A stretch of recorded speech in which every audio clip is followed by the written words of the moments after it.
Kung titignan mo yung pupuntahan, di ba parang malayo? Pero pag lilingunin mo yung pinanggagalingan, malayo ka na.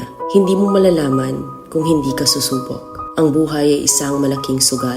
Kung lagi kang takot sumugal sa isang bagay dahil takot kang mawalan, mauubos lang kung anong meron ka. Kung hindi ka mawawalan, hindi ka rin magkakaroon. Kung ano man ang mga desisyon mo ngayon, yun ang magiging buhay mo bukas. Lakasan mo lang yung loob mo. Dahil ang mundong to, aapakan lang ang mga mahihina. Ibangon mo palagi ang sarili mo. Balang araw, magugulat ka na lang na ang layo na pala ng narating mo. Kahit mabagal ang progress, basta may usad at kumikilos ka, okay na yan. Wala tayong magagawa. Ganyan talaga ang proseso ng buhay. Lahat tayo nakakaranas ng hirap.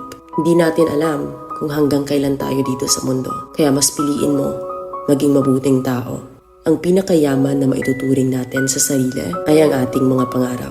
Kapag handa kang abutin yung mga pangarap mo, hinding-hindi ka maghihirap.